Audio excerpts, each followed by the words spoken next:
Jonathan, firstly, congratulations on this, such a thorough body of work. How confident are you that that will be enough for you to get the government funding you need?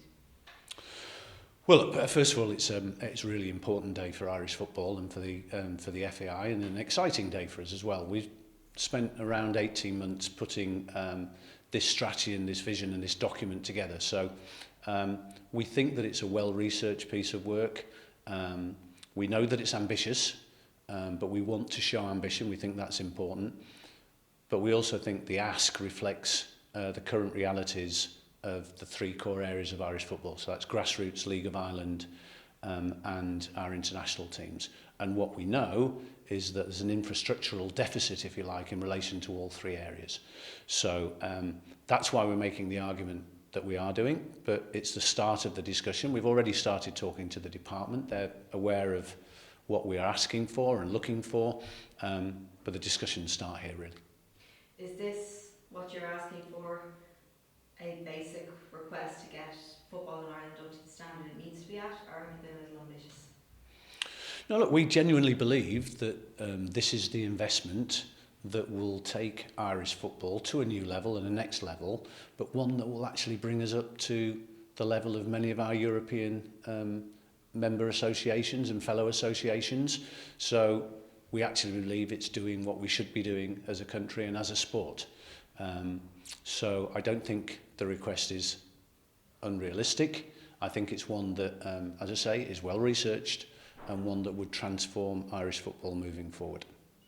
There is unfortunately a legacy with the FAI of, I suppose, financial mistrust, given financial mismanagement in the past. Can you understand why a government and why a taxpayer might be reluctant to part with money to give to the FAI?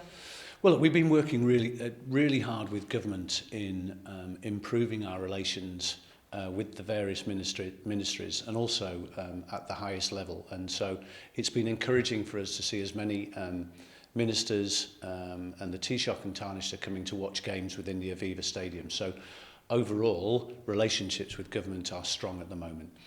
What we have done over the last 2 to 3 years, which covers the period of the Memorandum of Understanding that we signed with government back in 2019, is that we've delivered against all 163 of the recommendations that they made of us in relation to governance and financial reform. It's a really important point to make, that what happened before cannot happen again.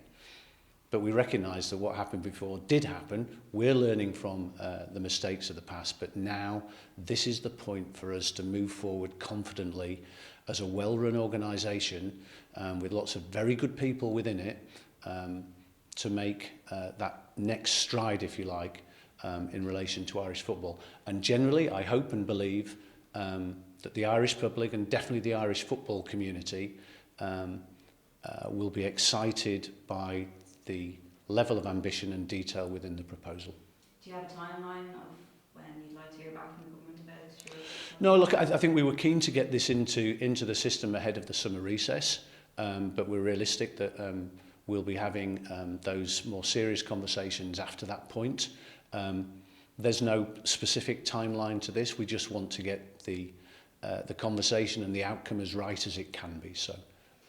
In terms of the proposals, the costings, you say it's well researched, it's very ambitious. I think that's clear to see. When you look at the League of Ireland in particular, you want to have 10,000 seater stadiums in phase 1, and that's at a cost of, I think, 10 million per stadium, 130 million overall.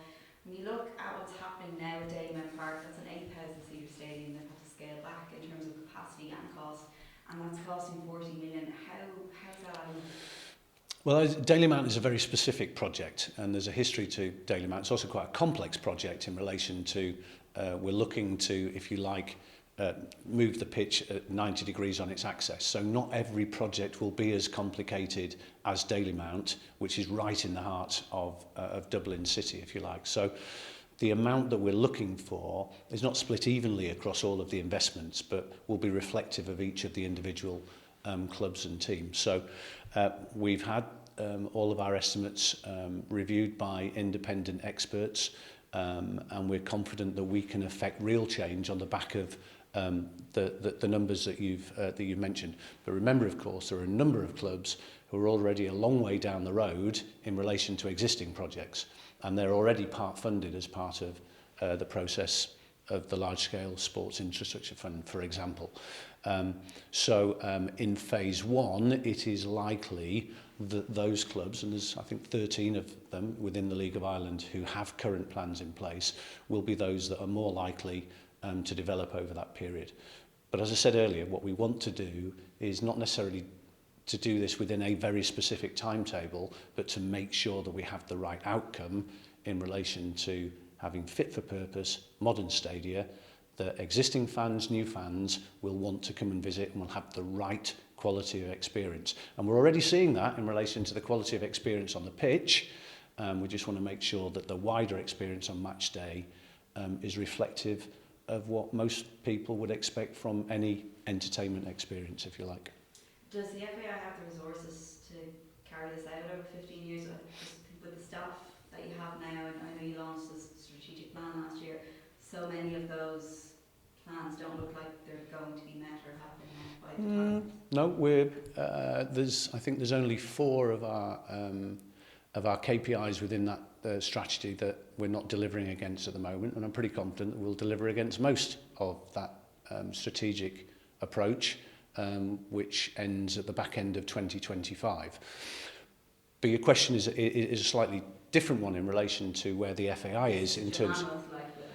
Yeah, so the solution to this is not going to come from the FAI's day-to-day activity and in terms of our existing turnover, if you like. So this is very specifically a capital expenditure request of other sources. So primarily government, local government. Football will contribute 20% of the overall costs, and the FAI will be part of that. But this isn't obviously going to come from let's call it reserves in relation to the FAI, because we invest all of our money back into all of our programmes anyway. So this is a separate request that we're making of government. Great stuff. That's all I need. Okay, is that good?